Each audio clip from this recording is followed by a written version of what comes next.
Friends, स्वागत है आपका पाई क्लासेज में। आज का हमारा टॉपिक है क्लास 9 चैप्टर 14 एक्सरसाइज 14.3। टॉपिक है ग्राफिकल रिप्रेजेंटेशन ऑफ डाटा। देखो, पिछली एक्सरसाइज में हमने रिप्रेजेंटेशन ऑफ डाटा सीखा था। कैसे? टेबुलर फॉर्म में। टेबुलर फॉर्म में भी दो चीज़ सीखी थी हमने, ग्रुप्ड और अनग्रुप्ड। और एक सीखा था हमने, अगर छोटा डाटा है तो उसे इंक्रीजिंग डिक्रीजिंग में लिखकर हम कैसे ईजिली उससे इंफॉर्मेशन कलेक्ट कर सकते हैं। नाउ उसी डाटा को ग्राफिकल वे में हम कैसे रिप्रेजेंट करते हैं, अब हम ये सीखेंगे इसमें। तो ग्राफिकल रिप्रेजेंटेशन के 3 मेथड हैं, बार ग्राफ, हिस्टोग्राम और फ्रीक्वेंसी पॉलीगन। तो सबसे पहले आता है बार ग्राफ। तो इसमें कोई इंट्रोडक्शन की खास जरूरत नहीं है, सीधे हम एग्जाम्पल से ही सीखेंगे। देखो एग्जाम्पल नंबर 5। किसी 9th क्लास में कुछ बच्चे हैं, 40 50 कितने भी हो सकते हैं। सबसे पूछा कि बेटा तुम्हारा बर्थ मंथ कौन सा है। ठीक है, बर्थ मंथ काउंट कर लिया कि जैसे जनवरी में 3 बच्चों का है, फरवरी में 4 बच्चों का है, और उसका यूज करके ये एक बार ग्राफ बना लिया। बार ग्राफ पहले से ही ऑलरेडी गिवन है हमको। ठीक है, तो इस बार ग्राफ से हमें क्या इन्फॉर्मेशन मिल रही है। देखो यहाँ पर नंबर ऑफ क्या आ गए, मंथ आ गए, बर्थ मंथ आ गए हमारे पास सारे, जनवरी फरवरी मार्च अप्रैल अप टू दिसंबर। और इधर नंबर ऑफ स्टूडेंट्स हमने ले ली है, जैसे जनवरी में 3 बच्चों का बर्थडे है, फरवरी में 4 का है। तो ये इस टाइप से हमारी सारी इन्फॉर्मेशन आ रही है। अब इसमें से कुछ भी वो क्वेश्चन पूछ सकता है। जैसे कि पहला उसने क्वेश्चन पूछा है कि नवंबर मंथ में कितने बच्चों का बर्थडे आता है। तो नवंबर कहाँ है, ये कितना आ रहा है, 4 बता दिया। ऐसे ही वो किसी, ये तो नवंबर का पूछा है, वो किसी भी मंथ का पूछ सकता है। फिर नेक्स्ट क्वेश्चन उसने क्या पूछा है, तो नवंबर मंथ में कितने बच्चे का बर्थडे है, 4। तो आंसर ओनली 4 लिखोगे आप, और कुछ नहीं। इसी टाइप से वो किसी भी मंथ का पूछ सकता है। जैसे वो ये भी पूछ सकता है कि ऐसे कितने मंथ हैं जिसमें इक्वल नंबर ऑफ बर्थडे आ रहे हैं। तो कौन कौन से, देखो 4 4 4 4। एक तो इनमें आ रहे हैं, जैसे फरवरी, अक्टूबर, नवंबर एंड दिसंबर, इनमें 4 4 आ रहे हैं। मार्च अप्रैल इनमें 2 2 आ रहे हैं, और जुलाई में भी 2 आ रहे हैं। तो इस टाइप से भी वो क्वेश्चन पूछ सकता है। फिर पूछ सकता है कि ऐसा कौन सा मंथ है जिसमें मैक्सिमम बर्थडे आ रहे हैं। तो देखो जिसका बार सबसे बड़ा हो उसमें आएंगे। तो किसका बार है, अगस्त। अगस्त में कितने हैं, 6। ठीक है, और इसके बाद वो ये पूछ सकता है मिनिमम किस में है, मिनिमम किस में है, जून में। तो इसी टाइप से कई क्वेश्चन यहाँ पर हमारे बन सकते हैं। तो इसको बार ग्राफ क्यों बोलते हैं, देखो इसमें हर उसके लिए अलग अलग बार है। और बार ग्राफ की एक खास पहचान है, ये जो इनके बार्स हैं ये अलग अलग होते हैं, एक दूसरे से मिलकर नहीं बने होते। अगर ये एक दूसरे से मिलकर बना दें तो उसको हम हिस्टोग्राम बोलेंगे, जो कि अभी आगे पढ़ेंगे हम। तो इसमें बार ग्राफ में क्या होता है, कुछ ऑब्जेक्ट्स होती हैं इस साइड, या नेम्स होते हैं किसी चीज़ के। जैसे ये मंथ्स के नेम है तो मंथ्स के नेम, और इधर हमारी न्यूमेरिकल फिगर होगी जिसकी हेल्प से हम बनाएंगे। तो जो भी हमारे ऑब्जेक्ट्स होंगे, कुछ भी चीज़ जो हमें डाटा इधर दे रखा होगा, उसको हम एक्स एक्सिस पर लेंगे, और जो दूसरा होगा उसको हम वाई एक्सिस पर लेंगे।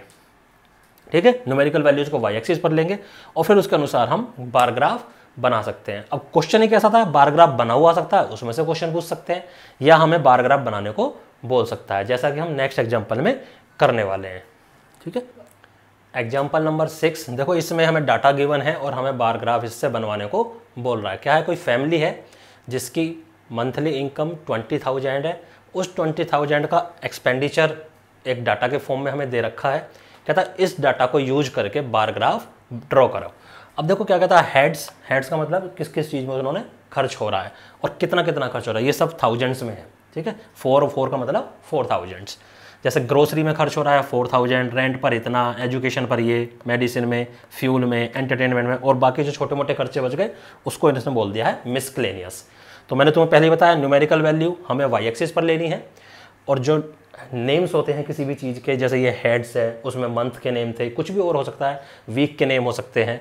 तो according to question numerical value हमें हमेशा ये परपेंडिकुलर वाली लाइन जो होती है वाई एक्सिस, इस पर लेनी है, और इधर हमें जो भी हमें ऑब्जेक्ट्स या नेम्स वगैरह दे रखे होंगे उस पर। लेकिन एक एक ब्लॉक छोड़कर लेने हैं। पहला ब्लॉक छोड़ोगे, फिर ग्रोसरी, फिर एक ब्लॉक छोड़ोगे, फिर रेंट, ताकि बार हमारा अलग अलग बिल्कुल क्लियर दिखाई दे। बस बनाओ। देखो ग्रोसरी, ग्रोसरी में कितना एक्सपेंडिचर है, 4। तो ग्रोसरी वाला जो बार है कहाँ तक जाएगा, यहाँ तक।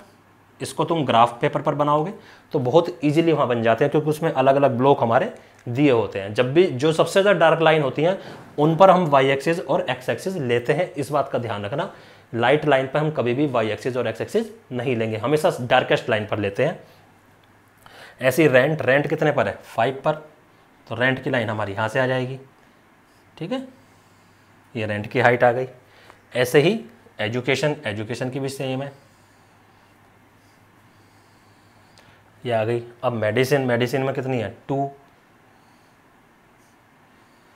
ये हो गया। फ्यूल यानी अगर उनके पास कोई भी गाड़ी है, कार है, स्कूटी है, बाइक है, उसमें जो किससे चलती है, पेट्रोल से या डीजल से, ठीक है। जो भी फ्यूल उसमें यूज हो रहा है उसमें 2000 रुपये खर्च हो रहे हैं। और एंटरटेनमेंट का मतलब घर में DTH वगैरह लगा रखा है, डिश TV है, इंटरनेट वगैरह है, कुछ भी कोई भी एंटरटेनमेंट हो सकता है, उसमें 1000। ऐसे ही मिसलेनियस में भी 1000। तो ये इनकी हाइट आ गई, तो ये बन गया हमारा बार ग्राफ। अगर बार ग्राफ ड्रॉ कराने को बोलेगा, इतना ही बोलेगा, तो हमें ज़्यादा इसमें आगे कुछ नहीं करना, लेकिन हो सकता है कि draw the bar graph and answer the following question. अब इससे रिलेटेड कुछ भी क्वेश्चन हो तुमसे पूछ सकता है। फॉर एग्जाम्पल, किस में मैक्सिमम खर्च हो रहा है एक्सपेंडिचर, किस में हो रहा है, रेंट में और एजुकेशन में, दोनों में इक्वल। ये भी पूछ सकता है कि 4000 एक्सपेंडिचर किस चीज़ में हो रहा है, तो किस में हो रहा है 4000 ग्रोसरी में हो रहा है, ठीक है। कुछ भी क्वेश्चन इस टाइप से वो हमारे डेवलप कर सकते हैं और हमें इन्हें आंसर करना होता है। बहुत इजी क्वेश्चन होते हैं ये, बिल्कुल स्कोरिंग है, इनमें एक भी मार्क्स कटने की तुम्हारी संभावना नहीं होती, तो इसको ध्यान से करते रहो। अब चलते हैं नेक्स्ट हिस्टोग्राम पर, देखते हैं हम हिस्टोग्राम। मैंने एग्जाम्पल नंबर 7 छोड़ दिया है, मैं 8 से ही तुम्हें हिस्टोग्राम सिखाऊंगा और इसी एग्जाम्पल में मैं तुम्हें फ्रीक्वेंसी पॉलीगन बनाना भी सिखाऊंगा। देखो इसमें ये डाटा दे रखा है कि किसी भी क्लास के 51 बच्चे हैं, टोटल कितने ये 51, ये हमें गिवन है। तो उनके 100 में से मार्क्स इन्होंने लेकर और ये डाटा बना लिया है कि 0 से 10 मार्क्स जितने बच्चों के हैं वो 5 बच्चे हैं, ऐसे 10 से 20 वाले 10 हैं, 20 से 30 वाले 4 हैं, 30 to 40 वाले 6 हैं। इस टाइप का ये डाटा बना हुआ। और कैसा डाटा है ये, ग्रुप्ड डाटा है। ग्रुप्ड डाटा भी कैसा, देखो जहाँ इसकी अपर लिमिट फिनिश हो रही है वहीं से इसकी नेक्स्ट वाले की लोअर लिमिट स्टार्ट है। तो इसी टाइप का हमारे पास डाटा होना चाहिए, क्लास इंटरवल इसी टाइप के होने चाहिए कि जहाँ पर ये फिनिश है वहाँ पर अगले वाली स्टार्ट होनी चाहिए। अगर ये ऐसा नहीं है तो हम इसको बनाएंगे, और बनाएंगे कैसा, मैंने 14.2 में तुम्हें सिखाया था कि कैसे बनाते हैं। अब इस डाटा को हमें लेकर चलना। देखो जो इंटरवल वाला पोर्शन है ये हमेशा एक्स एक्सिस पर आएगा, और जो नंबर ऑफ स्टूडेंट्स या कुछ भी दे रखा है वो हमेशा वाई एक्सिस पर आएंगे। और ये कैसा डाटा है, ग्रुप्ड डाटा। हमेशा जो हिस्टोग्राम बनेगा या फ्रीक्वेंसी पॉलीगन बनेगी वो ग्रुप्ड डाटा की ही बनेगी, बिना ग्रुप डाटा के वो बन नहीं सकता। ध्यान रखना इस बात का तुम लोग। तो 0, 10 वगैरह ये हमने इस पर ले लिए, 10, 20, यानी इसमें तुम देखो इसमें हम नेगेटिव इधर नहीं दिखाइए, एक तरीके से कोऑर्डिनेट एक्सिस है, ये वही वाली है। हम इसमें नेगेटिव वैल्यू दिखाते नहीं क्योंकि हमें नेगेटिव वैल्यू चाहिए भी नहीं, वरना अगर इसको नीचे ले जाऊँ तो -1, -2 ऐसे आ जाएगा, इसको इधर ले जाऊँ तो -10, -20।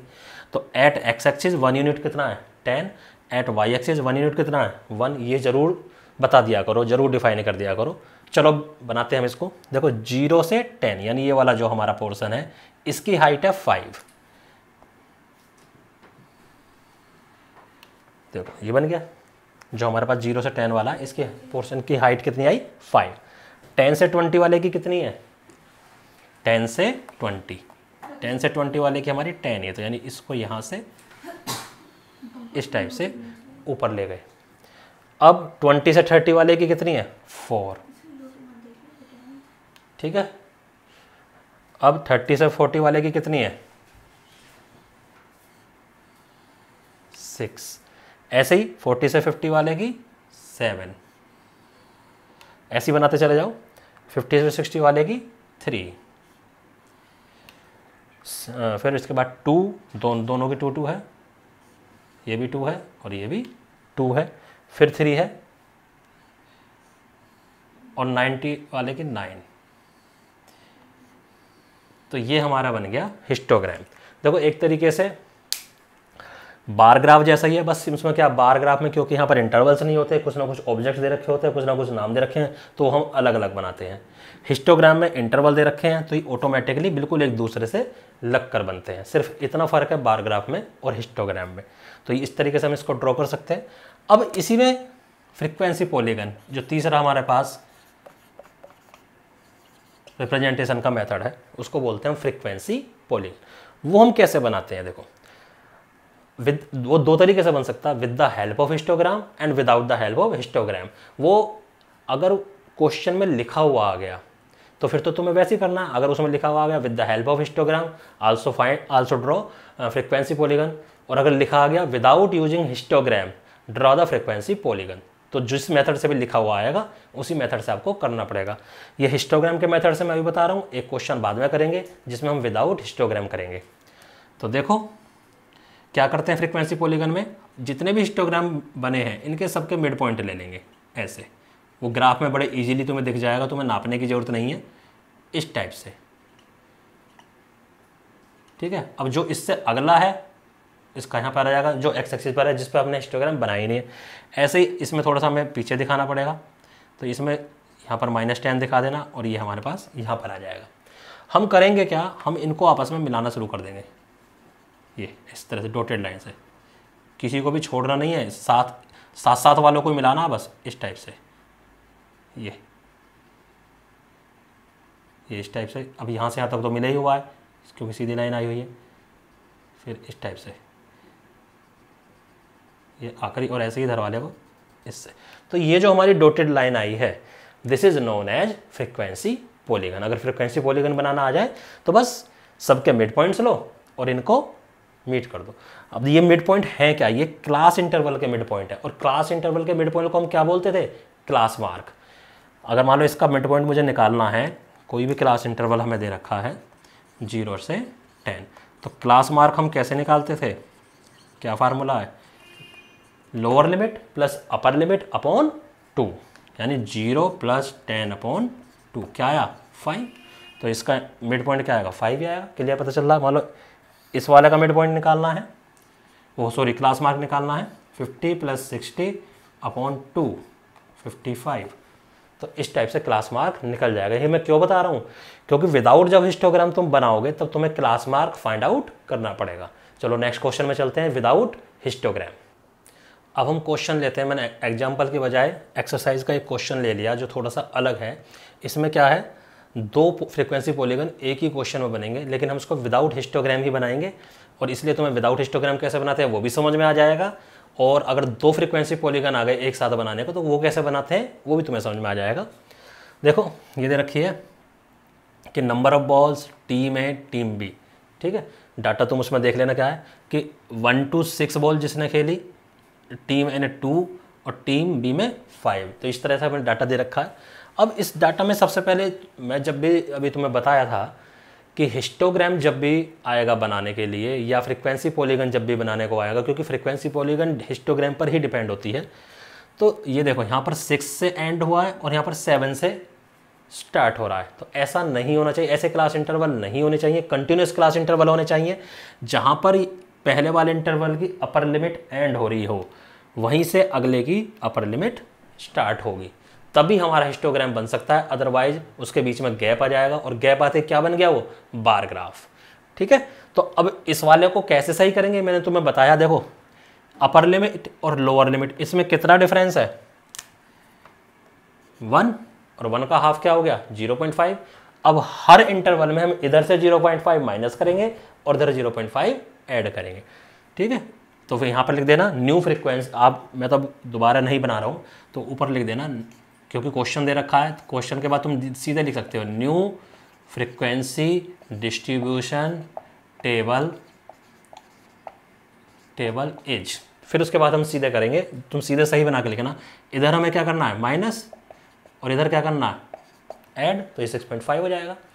अब इसमें से 0.5 माइनस करेंगे तो ऑटोमेटिक 6.5 आ गया, इधर ये 12.5 आ जाएगा, ऐसे इधर हो जाएगा, ये 12.5 आ गया। देखो सही होती जा रही है।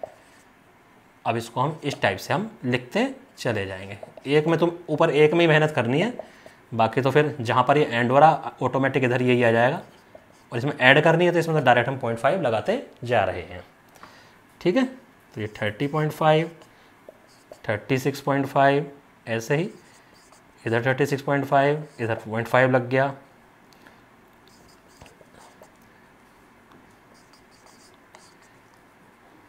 ठीक है, ये हमारी सही हो गई। अब ये हमारे इंटरवल सही है, क्योंकि ये कंटिन्यूस क्लास इंटरवल्स आ गए तभी हिस्टोग्राम बन सकता है या तभी हम फ्रीक्वेंसी पॉलीगन भी बना सकते हैं। अब देखो इसमें क्या है, इसी टाइप से मैंने ये ले लिया, पहला मैंने थोड़ा सा बड़ा लिया है 0.5। अब 0.5 अगर मैं पहले कुछ और लेता तो यहाँ पर बहुत ज़्यादा छोटा सा दिखाई देता, इसलिए हमने पहले वाले को 0.5 मान लिया, यानी पहले वाला जो पॉइंट है इसको हम थोड़ा सा स्ट्रेच करके ज़्यादा ले लिया है। तो थोड़ा सा स्ट्रेचिंग कर का तुम इस तरह से यहाँ पर दिखा भी सकते हो कि हमने ये स्ट्रेच करा है। उसके बाद जो जो इनमें डिफरेंस है, जैसे 0.5 के बाद 6.5 है, फिर 6.5 फिर 12.5, ऐसे हमने लेते चले गए। तो कितना कितना का डिफरेंस आया हमें, 6 का। अब हमें क्योंकि ये बनाना है विदाउट हिस्टोग्राम, अब हिस्टोग्राम तो हमें इसका बनाना नहीं है, तो कैसे बनाएंगे, हम एक और टर्म निकालेंगे इसको हटा के, यानी इसके बिल्कुल साइड में यहाँ पर आएगी वो, उसको हम बोलेंगे क्लास मार्क। और क्लास मार्क मैंने अभी बताया तुम्हें क्या होता है कि lower limit plus upper limit by 2। तो इसमें अगर हम ऐड कर दें तो क्या आएगा, 7, ठीक है। तो 7 बाय 2 क्या बन जाएगा, 3.5। और 3.5 कहाँ पर आएगा, वो बिल्कुल इसके और इसके बीच, क्योंकि ये इन दोनों क्लास इंटरवल का मिड पॉइंट है। ये निकालने का जो मेथड है वो ये है, ये मिड पॉइंट, ये जो आ रहे हैं ना बीच में, ये है, दिस इज 3.5, ये हमारा 3.5। इसमें तुम्हें सोचने की जरूरत नहीं है। और जब हम तुम ग्राफ पे बनाओगे तो ये भी डार्क लाइन है, ये भी डार्क लाइन है, इसमें बीचों बीच एक हल्की लाइन होगी और उसके बाद फिर छोटी छोटी सी लाइन होती हैं, तो ग्राफ पेपर में जब तुमने देखा होगा। तो इसी टाइप से इन दोनों को ऐड करा, 7 हुआ, 7/2 3.5, ये आता चला जाएगा। इन दोनों को ऐड करोगे क्या आएगा, 19 आएगा, 19 को हाफ करोगे क्या हो जाएगा, 9.5। देखो जो इनमें डिफरेंस है वही इनमें आएगा, इनमें 6 का डिफरेंस था तो इनमें भी 6 का आ जाएगा। ये 15.5, ठीक है, ये 21.5। और ये तुम्हें सोचने की ज़रूरत नहीं है कहाँ है, ये इनके बीच की वैल्यू है, ये वैल्यू जाइए, ठीक है सारी। ये 3.5 आ गया, ये 9.5 आ गया, ऐसे निकलते चले जाएंगे। इसमें भी 6 ऐड कर दो, ये 27.5, ये 33.5, ये 39.5, और ये वाली 6 ऐड करोगे 45.5, 51.5 और 57.5। क्योंकि जो डिफरेंस इनमें होता है इनमें भी क्लास मार्क में भी नेक्स्ट वाले में वही डिफरेंस आता चला जाता है। तो ऐसे ही हमारे पास आ जाएंगे, 9.5 आ गया, ये 15.5 आ गया, ये 21.5 आ गया, 27.5 आ गया, ऐसे इसके बीच वाली पॉइंट ये आ जाएगा 33.5 आ गया, ऐसे इसके बीच में आ जाएगा 39.5, ये बीच वाली आ गई 45.5, इधर आ गया 51.5, और ये वाले आ गए हमारे पास 57.5। अब देखो हम कैसे करेंगे, ठीक है। सबसे पहले हम टीम ए के लिए बनाते हैं। तो जैसे हमने कोऑर्डिनेट ज्योमेट्री में करा था, कोऑर्डिनेट ज्योमेट्री जो हमारा 3rd चैप्टर था, उसमें जो हम पॉइंट शो करते थे ना कि x पर 2 y पर इतना, तो उसी टाइप से हम पॉइंट बनाएंगे। 3.5 पर कितना है टीम ए के लिए, 3.5 पर 2, तो 3.5 ये रहा, तो कौन सा पॉइंट आया हमारे पास, ये पॉइंट आ गया। इसी टाइप से हम करते चले जाएंगे। 9.5 पर 9.5 नेक्स्ट है, उस पर आ गया हमारा 1, फिर 15.5 पर 8, चलो जी 15.5 पर कितना है, ये रहा 8 आ गया। ऐसे ही 21.5 पर 9, 21.5 पर ये हमारा आ गया 9, उससे नेक्स्ट पर 4, तो नेक्स्ट पर ये आ गया हमारे पास 4। ये तो मैं थोड़ा सा आइडिया से ले रहा हूँ, थोड़ा सा ऊपर नीचे हो सकता है, इधर उधर हो सकता है, ग्राफ पर बिल्कुल भी नहीं होगा। नेक्स्ट पर 5, ठीक है, उससे नेक्स्ट पर कि 6, ये कितने 5 कितने पर था, 33 पर था, अब 39 पर ले लो, 39 पर हमारे पास हो गया 6।